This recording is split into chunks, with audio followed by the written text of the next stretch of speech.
አሁን የምነግራችሁን ነገር አድርጉት፣ ረፍት ታገኛላችሁ። ምዕመናን ፈትኑና ውቀሱኝ። ማታ ማታ አንድ መዝሙረ ዳዊት ድገሙ፣ ማለዳም በመዝሙረ ዳዊት እንጀምር ሲሆን አንዳንድ መዝሙራትን በቃላቸው አጡ። ስንት ነገር ተሸመድዶ የለ እንዴ? ጌታዬና አምላኬ መጠጊያዬ ኢየሱስ ክርስቶስ ሆይ ይህንን ሌሊት የማድርበት ጉልበት የለኝ። ሌሊቱን እንዴት እንደማድር አንተ ታውቃለህ። አንተ ከኔ ጋር ሁን፣ በፈቃድህ አሳድረኝ። አንተ ብቻ ባለኝታ አሳደርከኝ። ዓይኖቼንም ባንተ አምኜ ከድናቸዋለሁ። ስነሳም አንተን አምኜ እነሳለሁ። ስለዚህ የቅዱስ ዳዊትን መዝሙር ጸለያችሁ፣ አንብባችሁ ተኙ። እግዚአብሔር ከእናንተ ጋር ይሆናል። ማታውን የቀደሰ ሰው ማለዳውን ይቀድሳል። ማታችንን ካበላሸ ነው ማለዳችንም ይበላሽ። ማለዳችን ከተበላሸም ማታችን ይበላሽ። ይጠቅማቸዋል። መዝሙረ ዳዊት አንብቡ። በጸሎት በኩል ያልሞከርኩትን አልሰብክም። ስለዚህ መዝሙረ ዳዊት አጽናንቶኝ ነው እንጂ የምናገረው ያነበብኩትን አይደለም የምናገረው። የሆነውን ነው የምነግራችሁ። እዚህ የመጣችሁት ለሕክምና ነው። ሊታከም የሄደ ሰው የታዘዘለትን መድኃኒት ሲውጥ ነው ድህነት የሚያገኝ። እኔ ማስተማር ከጀመርኩ ጀምሮ ስለ መዝሙረ ዳዊት ነው የምናገረው። በጨነቃችሁ ጊዜ መዝሙረ ዳዊትን በጣም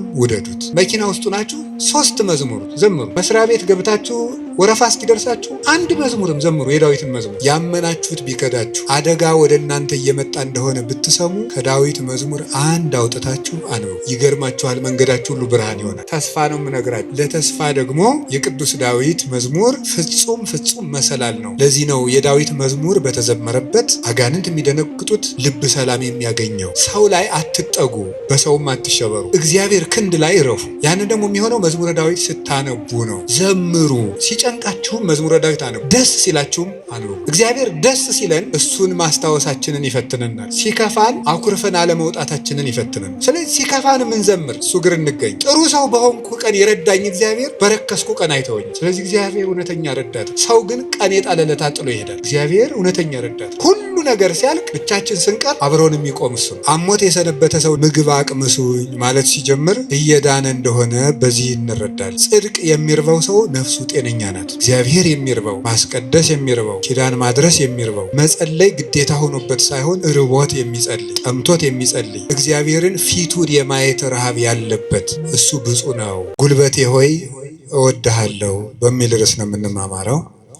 የቅዱስ ዳዊት መዝሙር 17 ቁጥር 1 ላይ የምናገኘው ኃይለ ቃል ነው። እስኪ ሁላችሁም አቤቱ ጉልበቴ ሆይ እወድሃለሁ በሉ። ደግማችሁ በሉ። አቤቱ ጉልበቴ ሆይ እወድሃለሁ በሉ።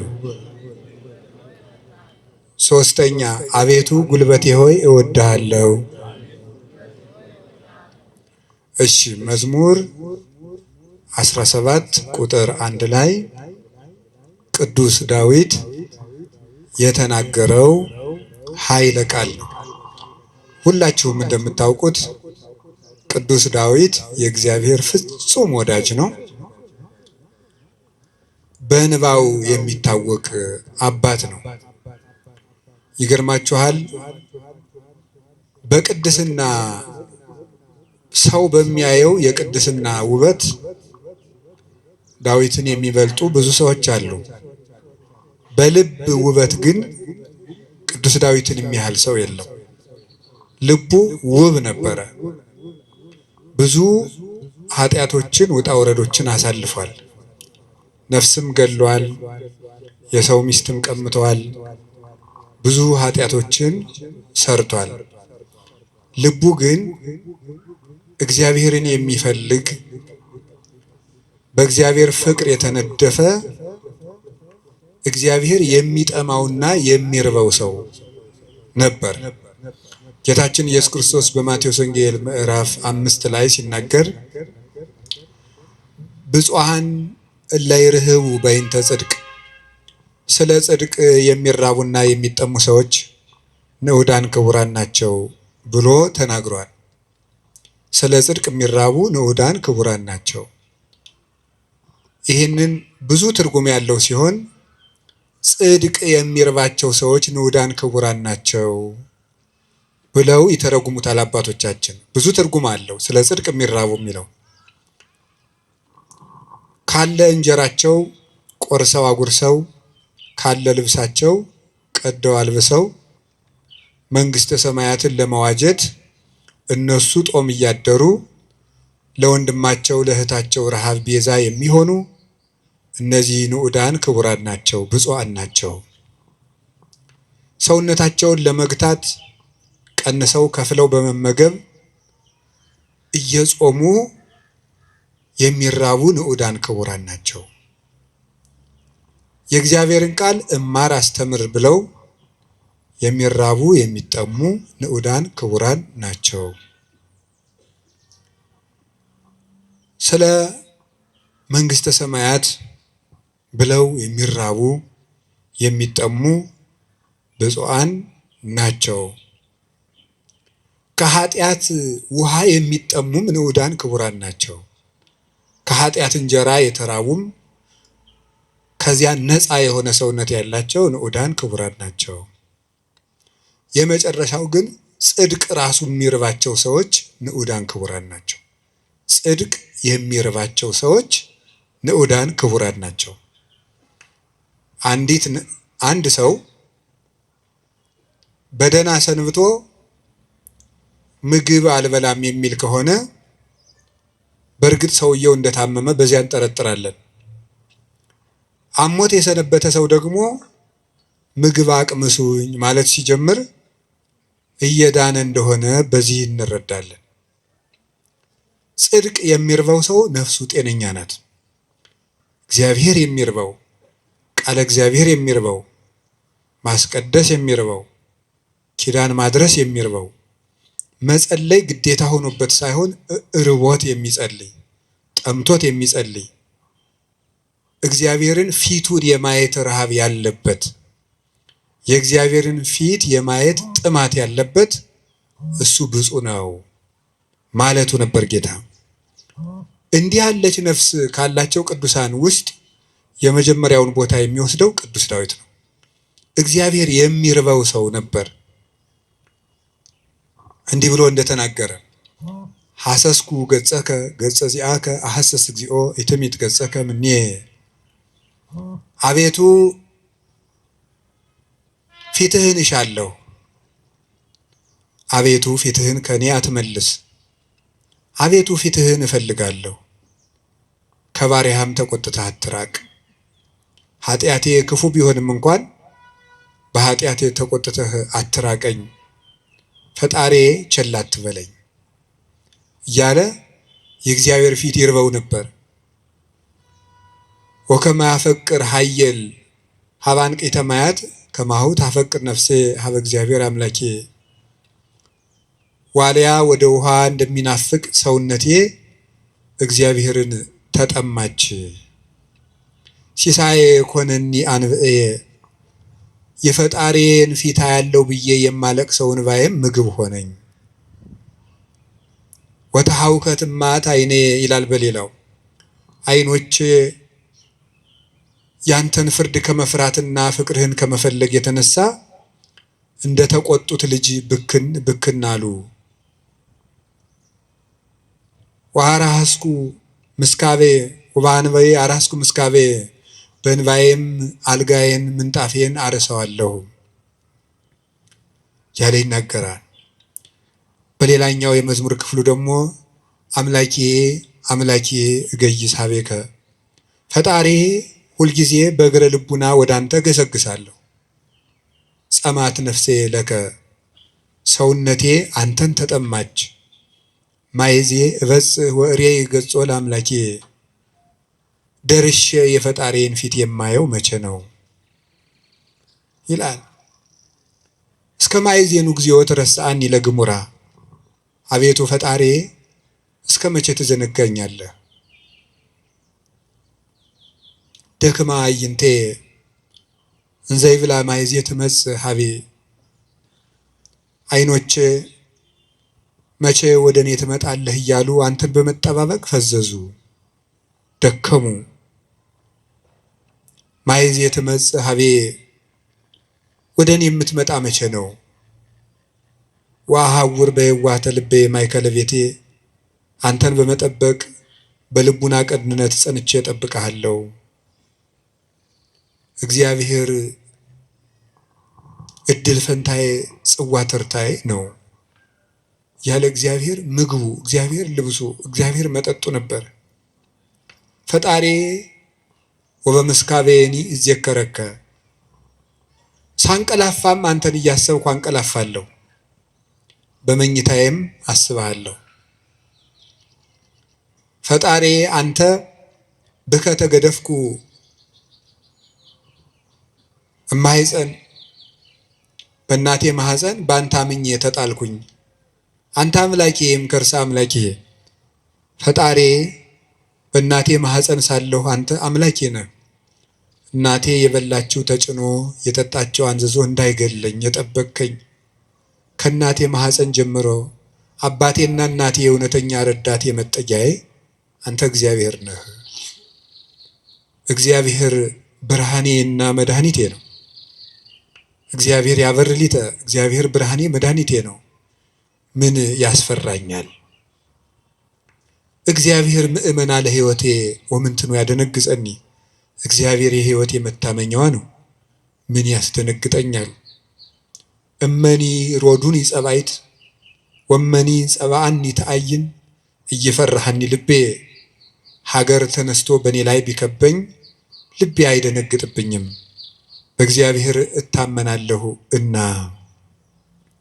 ወመስካየ ውእቱ አምላኩ ለያዕቆብ የያዕቆብ ፈጣሪ መጠጊያችን ነው። ወበእንተ ዘይንፈርህ ለማድለቅለቀት ምድር ወለመኒ ፈለሱ አድባር ውስተ ልበ ባሕር። ስለዚህ ተራሮች እየተነሱ ወደ ባህር ልብ ቢወረወሩ እግዚአብሔር መጠጊያችን ነውና አንፈራም ያለ እግዚአብሔርን የቀመሰ ሰው ነበር ቅዱስ ዳዊት። ጣዕሙን ቅረቡ ሀቤሁ ወያበርህ ለክሙ፣ ወደ እሱ ቅረቡ ብርሃነ ረድኤቱን ያበራላችኋል። ጣዕሙ ታይምሩ ከመሄር እግዚአብሔር፣ እግዚአብሔር ፍጹም ቸር እንደሆነ ቅመሱ። እግዚአብሔርን ከመውደዱ የተነሳ ቅዱስ ዳዊት አሐተ ሰአልክዎ ለእግዚአብሔር፣ እግዚአብሔርን አንዲት ነገር ለመልኩት ወኪሐስስ እሷንም እሻለሁ። እግዚአብሔርን ደስ የሚያሰኘውን ነገር አውቅ ዘንድ በቤተ መቅደሱም አገለግለው ዘንድ። ቅዱስ ዳዊት እግዚአብሔርን ከመውደዱ የተነሳ ለእግዚአብሔር ልጅ ብቻ ሳይሆን ጉድፍ ሆኖ መጣልን ሳይቀር ይወድ ነበር። ጥቀ ፍቁር አብያቲከ እግዚኦ እግዚእ ኃያላን ተፈሳሐት ነፍሴ በአፍቅሮ አይጻዳቲከ። የኃያላን መላእክት ፈጣሪ እግዚአብሔር ሆይ ማደሪያዎችህ ቤተ መቅደሶችህ እንደምን የተወደዱ ናቸው። ሰውነቴ ቤተ መቅደስን በመውደድ ደስ አላት። አብደርኩ እትገደፍ ውስተ ቤተ እግዚአብሔር መንበር ውስተ ቤተ ኃጥአን። በኃጥአን ድንኳን ቤት አዳራሽ ተመችቶኝ ከሚኖር በእግዚአብሔር ቤት ብጣል እንኳ ደስ ይለኛል ይላል ቅዱስ ዳዊት። እግዚአብሔርን አመስግኖ የማያልቅበት ነው። በተስፋ ባሕቲትከ አኅደርከኒ፣ በአንተ አለኝታ አንተ ብቻ ባለኝታ አሳደርከኝ። በአንተ አምኜ እሰክም ወነውም፣ ዓይኖቼንም በአንተ አምኜ ከድናቸዋለሁ። ስነሳም አንተን አምኜ እነሳለሁ እያለ ልቡን በእግዚአብሔር የጣለ እግዚአብሔርን የሚወድ ሰው፣ የእግዚአብሔር ልብ የፈሰሰለት ሰው ነበረ። እንደ አባት ሲቆጣው ብክን ብሎ የሚደነግጥ፣ በፍቅሩ የተነደፈ ርኅሩህ፣ ጠላቶቹንም ስለ እግዚአብሔር ብሎ የሚወድ የጌታችን የኢየሱስ ክርስቶስ ወንጌል ምልክት የነበረ አባት ነው ቅዱስ ዳዊት። ለዚህ ነው የዳዊት መዝሙር በተዘመረበት አጋንንት የሚደነግጡት፣ ልብ ሰላም የሚያገኘው። ስለዚህ የተወደዳችሁ ምዕመናን በጨነቃችሁ ጊዜ መዝሙረ ዳዊትን በጣም ውደዱት። እኔ ማስተማር ከጀመርኩ ጀምሮ ስለ መዝሙረ ዳዊት ነው የምናገረው። ልክ እናንተ እንደምትጨነቁት እኛም እኮ ይጨንቀናል። እኛም የምንጨነቅበት ጊዜ አለ። እናንተ ኃጢአት እንደምትሰሩ እኛም እንሰራለን። በተጨነቅን ጊዜ ግን የምናርፈው ከዳዊት መዝሙር አንዱን በመዘመር ነው። እንዲያውም እናንተ ጥሩዎች ናችሁ፣ እድለኞች ናችሁ። እናንተ ቢጨንቃችሁ ወደ አንድ ቄስ ሄዳችሁ ትናዘዛላችሁ። ቄስ ሲጨንቀው ግን ወደ ማን ይሄዳል? ጳጳሱ ቢጨንቃቸው ከፓትርያርኩ ይሄዳሉ። ፓትርያርኩ ቢጨንቃቸው የት ይሄዳሉ? በወንበር መቀመጥ ዕዳ ነው። አባት መሆን ሌላውን አጽናንቶ ራስ መጽናኛ ደግሞ ይቸግራል። የዚያን ጊዜ መጽናኛ የቅዱስ ዳዊት መዝሙር ነው። ያልሆነ ሰው ስልክ ቢደውልላችሁ ማለት ሰው ስልክ ደውሎ ቢያስፈራራችሁ፣ ሰው በስልክ ቢሰድባችሁ፣ ያመናችሁት ቢከዳችሁ፣ አደጋ ወደ እናንተ እየመጣ እንደሆነ ብትሰሙ ከዳዊት መዝሙር አንድ አውጥታችሁ አንብቡ። እዚህ የመጣችሁት ለሕክምና ነው እንጂ እንደ አሬዎስፋጎስ አደባባይ የሚባል አለ ግሪክ ውስጥ። ዛሬ ምን አዲስ ፍልስፍና ይነገር ይሆን ተብሎ ህዝቡ ሁሉ አዲስ ወሬ ለማዳመጥ የሚሄድበት ነው። ስለዚህ መምህር ገሌ ምን ይሰብክ ይሆን ብላችሁ መቼስ አልመጣችሁም። ከብዙ ስራችሁ ከጠበበ ሰዓታችሁ ምናልባትም አንዳንዶቻችሁ ለመኖር ከተቸገራችሁበት ሳንቲማችሁ በታክሲ አውጥታችሁ ነው የምትመጡት። ይህንን እረዳለሁ። እኔ አንዳንድ ጊዜ የገጠር ሰው ያሳዝነኛል፣ አንዳንድ ጊዜ የከተማ ሰው ያሳዝነኛል። የገጠር ሰው የሚያሳዝነኝ በሚያሳዝንበት ነው፣ ለእነሱ ነግራቸዋለሁ። የከተማ ሰው አንዳንድ ጊዜ የሚያሳዝነኝ ደግሞ በተለይ ታክሲ የሚሰልፍ ሰው ያሳዝነኛል። እውነቴን አይደለም ነግራቸው፣ አልዋሽም። ሰው ሲሰራ ውሎ በቤቱ ለመግባት ደግሞ ታክሲ ተሰልፎ ብር ይዞም ለካ ደግሞ መሄድ ያቅታል። ወረፋው ደግሞ 1 ሰዓት 2 ሰዓት ደግሞ ይፈጃል። እንደገና ሄዶ ምን ብሎ ታክሲውም ተወዷል አሉ። ከዛችሁ ግን ይሄ በታምር ነው ሰው የሚኖረው፣ በታምር ነው። ካልሰረቃችሁ በቀር በታምር ነው እየኖራችሁ ያላችሁ፣ አንዳንዱን ማለት ነው። እና በዚህ ሁሉ ነገር መሀል የመጣችሁት ለሕክምና ነው።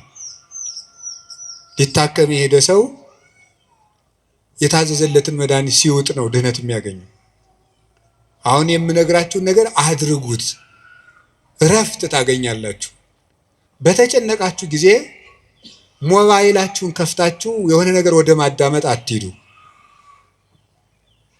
መዝሙረ ዳዊት መኪና ያላችሁ ሰዎች ካላችሁ መኪናችሁ ውስጥ እቤት እንዳለ ሁሉ መኪናችሁ ውስጥ ራሱ አንዱን ችሎ የማይወርድ አንድ መዝሙረ ዳዊት ቢኖራችሁ ጥሩ ነው። የሆነ ወረፋ እንኳን እስከምትጠብቁ የነዳጅ ወረፋም ሊሆን ይችላል አላውቅም። መኪና ውስጡ ናችሁ 3 መዝሙር ዘምሩ። መስሪያ ቤት ገብታችሁ ወረፋ እስኪደርሳችሁ 1 መዝሙርም ዘምሩ፣ የዳዊትን መዝሙር። ይገርማችኋል፣ መንገዳችሁ ሁሉ ብርሃን ይሆናል።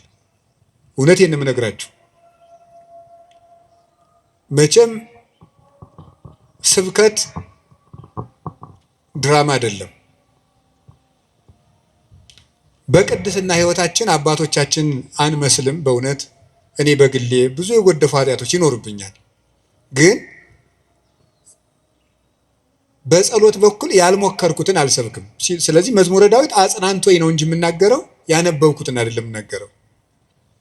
የሆነውን ነው የምነግራችሁ። ይጠቅማቸዋል። መዝሙረ ዳዊት አንብቡ። ሰው ላይ አትጠጉ፣ በሰውም አትሸበሩ። እግዚአብሔር ክንድ ላይ እረፉ። ያንን ደግሞ የሚሆነው መዝሙረ ዳዊት ስታነቡ ነው። ዘምሩ። የዳዊት ሲጨንቃችሁም መዝሙረ ዳዊት አነቡ፣ ደስ ሲላችሁም አንብቡ። እግዚአብሔር ደስ ሲለን እሱን ማስታወሳችንን ይፈትነናል። ሲከፋን አኩርፈን አለመውጣታችንን ይፈትነናል። ስለዚህ ሲከፋን የምንዘምር እሱ እግር እንገኝ።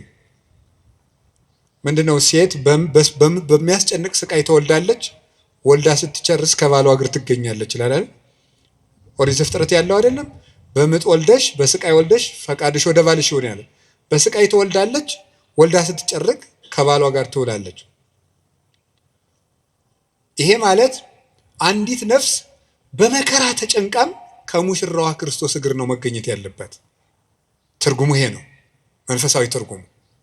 የቅዱስ ዳዊት መዝሙር ደግሜ ነው የምነግራችሁ። አሁን ምናልባት እዚህ ቤተክርስቲያን ውስጥ ተመልሼ ብመጣና ባስተምር ሌላ ቀንም ስለ መዝሙረ ዳዊት ልናገር እችላለሁ። ቅዱስ ዮሐንስ አፈወርቅ ምን ይላል? ስብከት እንዳሻሽል ከፈለጋችሁ እናንተ ያለባችሁን ችግር አሻሽሉ ብሏል። እናንተ በተመሳሳይ ሁኔታ እየኖራችሁ ተመሳሳይ ርዕስ አትስበከን አትበሉኝ። ስለዚህ የእናንተ ህይወት መጀመሪያ የነገርኳችሁን ችግር ከለቀቀ አሁን ደግሞ አዲስ ስብከት ይዤ እመጣለሁ ይላል። ስለዚህ በዚህ ዘመን ሩቅ ነገር ምንድነው ቢባል ተስፋ ነው። ተቆጥቼ መስበክን ያውን እየተውኩ መጥቻለሁ። ኑሮ ተቆጥቶት ይሄ ሰው ጦርነት ተቆጥቶት ምን እናርገው ብዬ ዝም ብዬ ተስፋ ነው የምነግራችሁ።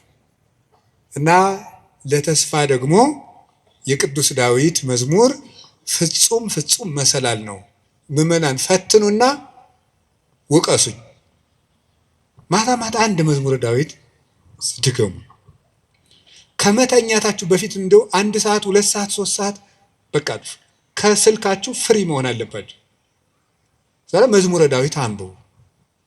እግዚአብሔር ከእናንተ ጋር ይሆናል። ቅዱስ መቃርስ ምን ይል ነበር? ጌታዬና አምላኬ መጠጊያዬ ኢየሱስ ክርስቶስ ሆይ ይህንን ሌሊት የማድርበት ጉልበት የለኝም። ሌሊቱን እንዴት እንደማድር አንተ ታውቃለህ። አንተ ከኔ ጋር ሁን፣ በፈቃድህ አሳድረኝ ብሎ ይጸልይ ነበር። ስለዚህ የቅዱስ ዳዊትን መዝሙር ጸልያችሁ አንብባችሁ ተኙ። ማለዳችሁን እግዚአብሔር ማታውን የቀደሰ ሰው ማለዳውን ይቀድሳል። ማታችንን ካበላሸ ነው ማለዳችንም ይበላሻል። ማለዳችን ከተበላሸም ማታችን ይበላሻል። ማለዳም በመዝሙረ ዳዊት እንጀምር ሲሆን አንዳንድ መዝሙራትን በቃላቸው አጥኑ። ስንት ነገር ተሸመድዶ የለ እንዴ? ሐሜት እኮ አሁን ስንት ሰው ያውቃል። ሰው እኔ እንደው አንዳንድ ጊዜ ይገርመኛል። ሰው ወሬ እንዴት አድርጎ እንደሚይዝና ቃለ እግዚአብሔር አጥና ሲሉት ግን ወራ ይዘው ሐሜት ግን በ5 ደቂቃ ስንት ሐሜት ይሸመድዳል። አጥኑ መዝሙረ ዳዊት መጠጊያችሁን እግዚአብሔር አድርጉ እና ቅዱስ ዳዊት በረከተ እግዚአብሔር የሞላበት ፍጹም የፍቅር ሰው ነበረ። ሰውንና እግዚአብሔርን ይወድ ነበር እላችኋለሁ። የቅዱስ ዳዊት በረከቱና ረድኤቱ አሸናፊነቱ ጭምር ከሁላችን ጋር ይሁን። ቅዱስ ዳዊት ጠላቶቹ ሁሉ ተሸንፈውለት እረፍት ካገኘ በኋላ የዘመረው መዝሙር ነው ይባላል። መዝሙር 17 ጠላቶቹ ሁሉ አርፈውለት የዘመረው መዝሙር ነው ይላል። በእኛም ላይ የሚነሳብንን ነገር ሁሉ እግዚአብሔር ያሳርፍልን፣ እረፍት ይስጠን መድኃኔዓለም። ስለዚህ ምን አለ? አቤቱ ጉልበቴ ሆይ ተናገሩ እንጂ በሉ ሁላችሁ። እኔን መሰላችሁ እንደ እግዚአብሔርን እኮ ነው በሉ። እሺ አቤቱ ጉልበቴ ሆይ በሉ። እሺ ማን ነው እንደዛ የሚለው? እግዚአብሔርን። በጣም የሚያስደንቅ ነገር ነው። እኔ እንግዲህ 3-4 ነጥቦችን ልንገራችሁ። እግዚአብሔር ለምንድን ነው ጉልበት የሚባለው የሚለውን ለምነግራችሁ። አፈቅረክ እግዚኦ በኃይሌ ኃይልን ስላደረክልኝ አመሰግንሃለሁ ነው የሚለው። ኃይልን ስላደረክልኝ አመሰግንሃለሁ። ግዕዙ እንደዛ ብሎ ይፈታዋል። አንድምታችን አንድም ስላደረክልኝ ኃይል አመሰግንሃለሁ፣ አንድም ኃይልን የምታደርግልኝ ነህና አመሰግንሃለሁ። ያለፈውንም የሚመጣውንም እስካሁን ኃይልን ስላደረክልኝ አመሰግንሃለሁ፣ ነገም ኃይልን ስለምታደርግልኝ ቀድሜ አመሰግንሃለሁ። ሲናገር እግዚአብሔር ኃይልየ ወፀወኔ ወመዳኔ እግዚአብሔር ኃይልየ፣ እግዚአብሔር መጠጊያዬ፣ እግዚአብሔር መድኃኒቴ ነው ይላል። እግዚአብሔር ኃይሌ ነው፣ እግዚአብሔር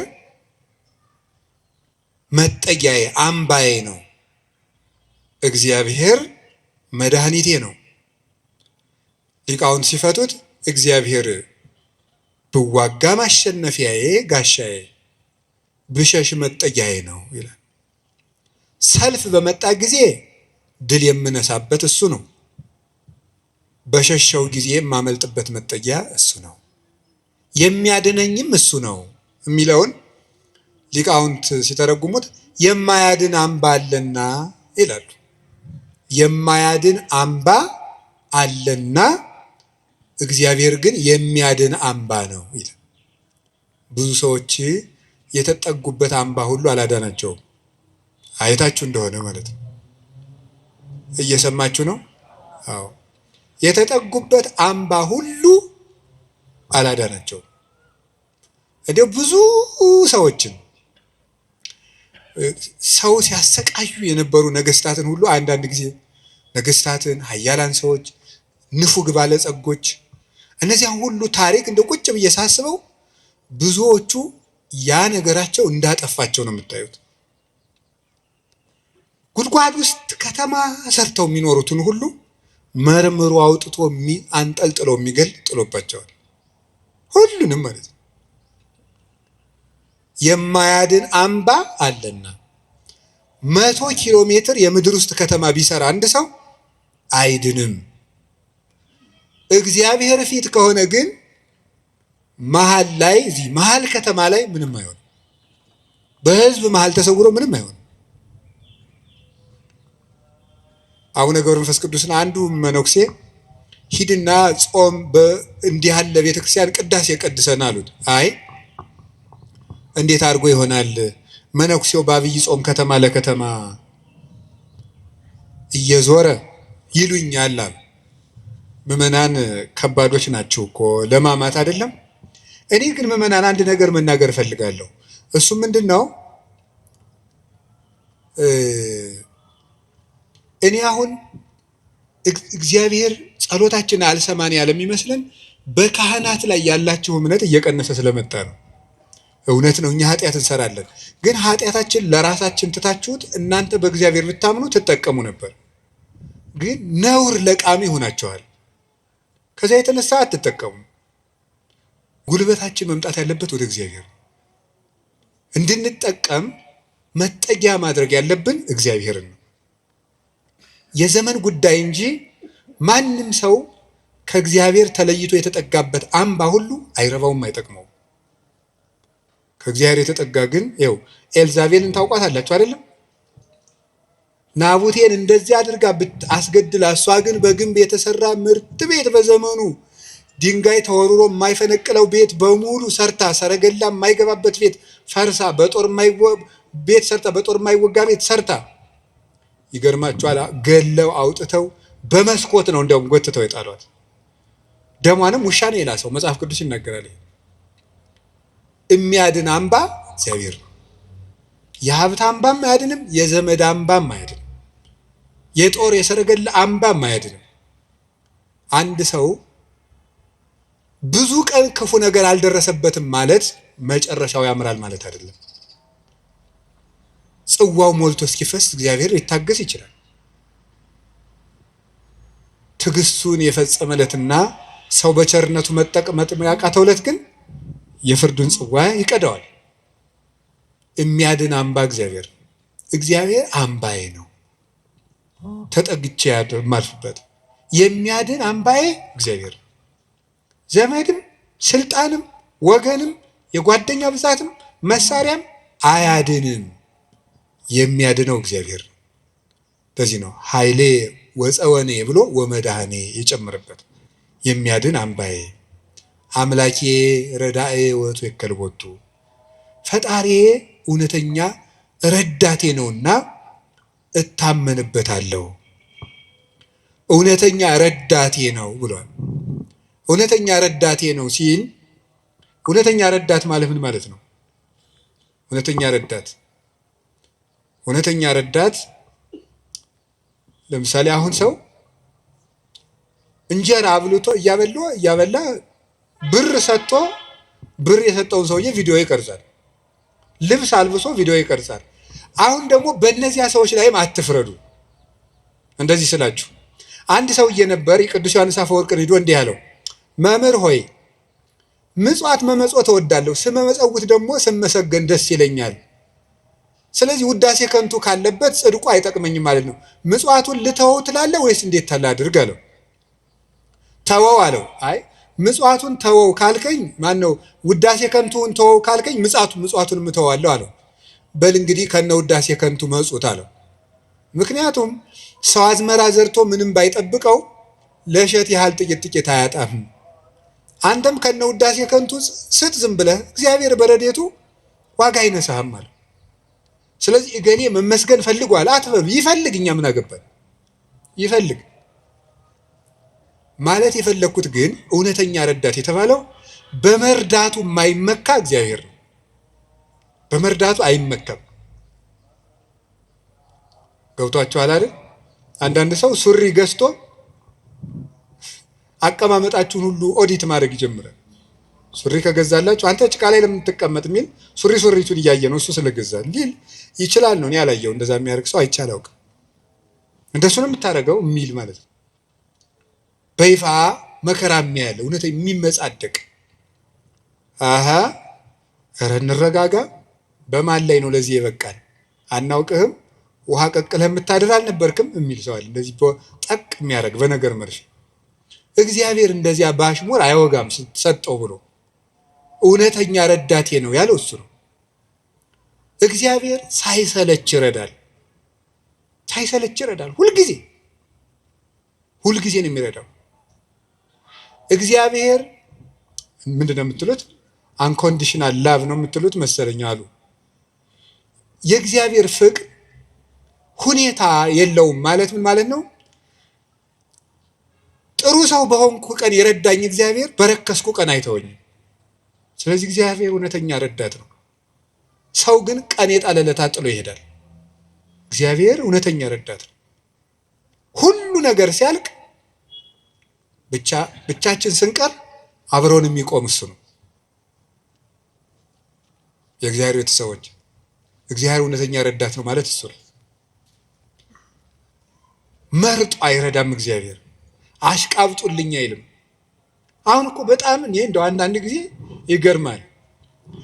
አሁን ለምሳሌ ለቤተ ክርስቲያን እንኳን ሰው ስራ ለመስራት ትሪትመንት ይፈልጋል።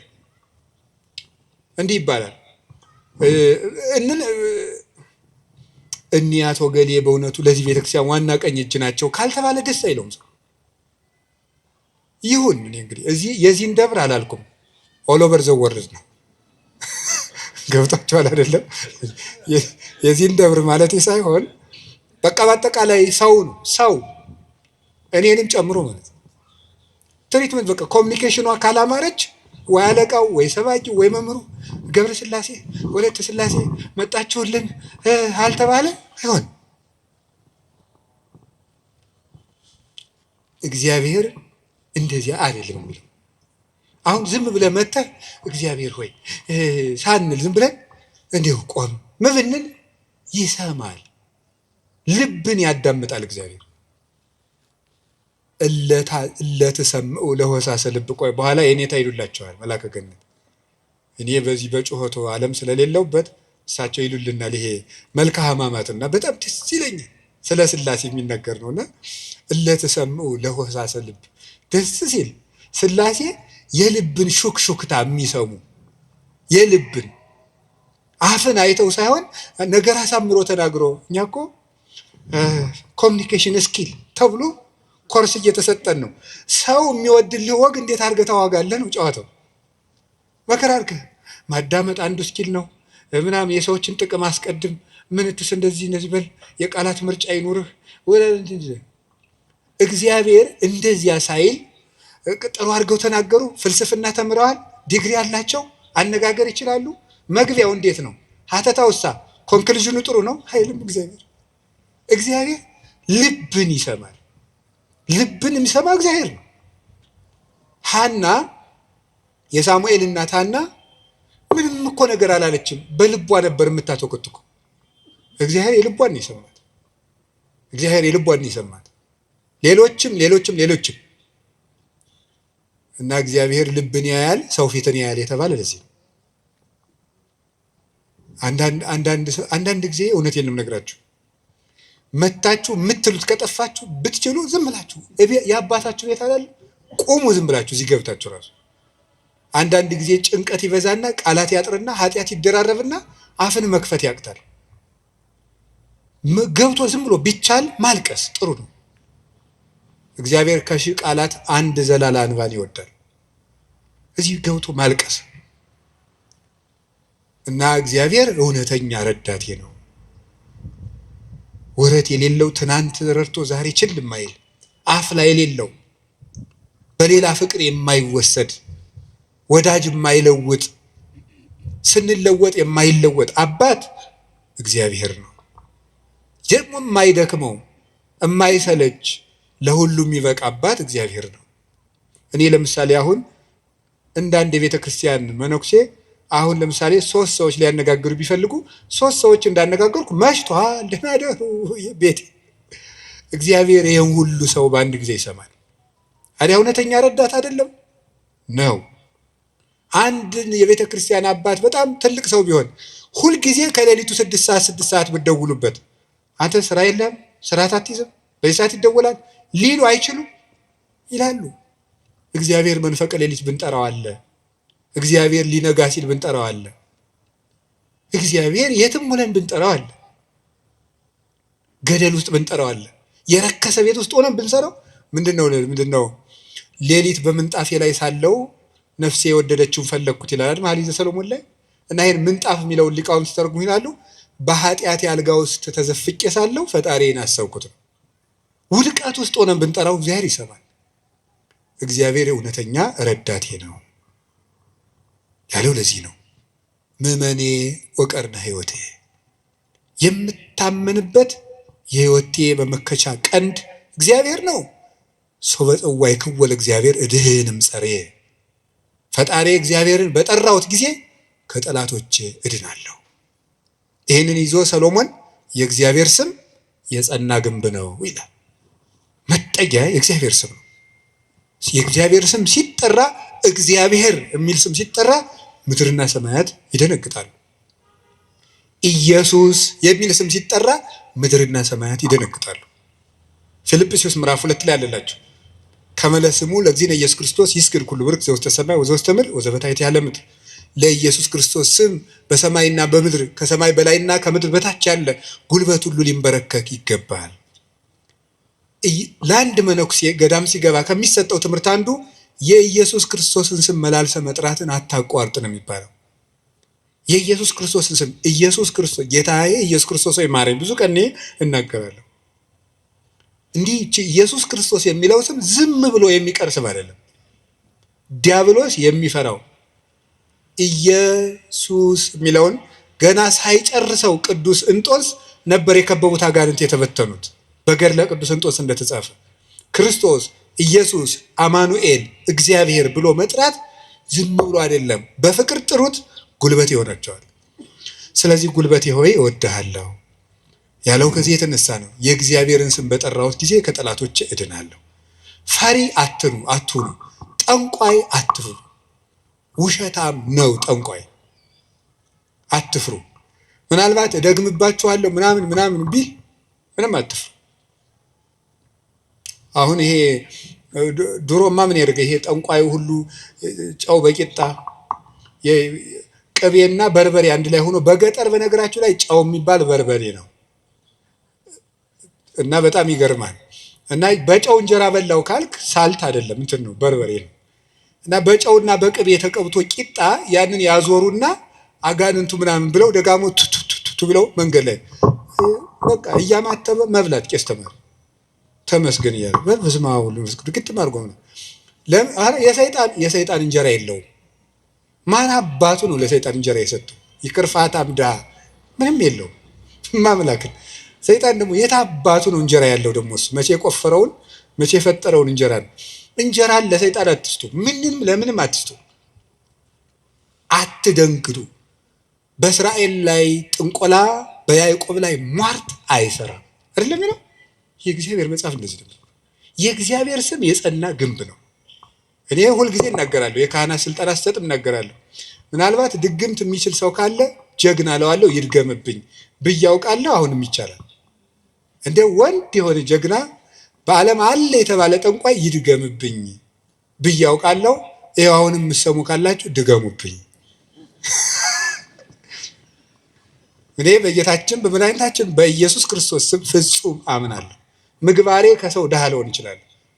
በክርስቶስ ስም ግን ቀልድ የለም። ስሙን በስመ አብ ወወልድ ወመንፈስ ቅዱስ በጠራሁት ጊዜ ውዬ ባድር አንዳች እንደማይዞረኝ አምናለሁ። እውነቴን ልነግራችሁ አሁን እኔ ሰው በጫማ ይደገምበታል በምናምን ይችላል። እኔ ጫማዬን ትቼው ነው የምመጣው፣ ውጭ ትቼው ነው የምገባ። መድገም ይቻላል። 4 ነጥብ። ምንም አልሆነም። እናቱ ድንግል ማርያም ለእኔ መጠጊያዬ ናት። በእናትነቷ ምንም ቢሆን ከእሷ አቅፍ እጠጋለሁ። እንደዛ ከሆነ ደግሞ ምንም ሊሆን አልችልም። ስለዚህ አባ ጊዮርጊስ የተናገረው ሁልጊዜ የምወደው ቃል አለ። ለመኮነ ሰማይ መድሄ ወምድርኒ ማይረጸ እመተጣበቁ ለሐሪጾቴ ምንተ እንከ ይረስዩኒ ለማ አንቲ ምስሌ። ሰማይ መጅ ምድር ወፍጮ ሆኖ አጣብቀው ቢፈጭኝ አንቺ ከኔ ጋር ከሆንሽ ምን እሆናለሁ? ኦግዝቴ ቅድስት ድንግል ማርያም ዘበብራይስጢ ማርያም፣ በብራይስጢ ማርያም የምትባይ እመቤቴ ቅድስት ድንግል ማርያም ሆይ ለመወልድኪ አፍቀረኒ መኑ ይጸልአኒ። ልጅሽ ከወደደኝ ማን ይጠላኛል? ፀሐይ ይሴብሐኒ ወወር ይባርከኒ ወከዋክብት ይቀድሱኒ። ልጅሽ ከወደደኝ ፀሐይ ይዘምርልኛል፣ ጨረቃም ያመሰግነኛል፣ ከዋክብት ይዘምሩልኛል። በእኔ ላይ ማንም በጠላትነት መነሳት አይችልም ይላል አባ ጊዮርጊስ። ልጅሽ ከጠላኝ ግን ማን ይወደኛል ብሏል። ሰውን ልላችሁ የፈለግኩት ፈሪ አትኑ። ጠንቋዩን ይሄ ምናምን ውሸታውን እንደዚህ የሚለውን አትስሙት። ደግም ባለው ማንም ድሪቶ የፈለገውን ቢያይ ፈሪ አትሆኑ። በሙሉ ልቤ የማምነውን ኢየሱስ ክርስቶስን እንዲህ ይናገራለሁ፣ እውነቴንም ነው። ስለዚህ እግዚአብሔር የምዋጋበት የደህንነት ቀንድ በሬ በቀንዱ እንደሚጠበቀው እኔ በእግዚአብሔር ተጠብቄ እኖራለሁ ይላል ቅዱስ ዳዊት። እግዚአብሔር ሁላችንንም ይጠብቀን፣ ከሌሊት ከሚሰብር በቀን ከሚወርጅ ያድነን። መድኃኔዓለም ሁላችን በሰላም ወጥተን እንድንገባ ይፍቀድልን።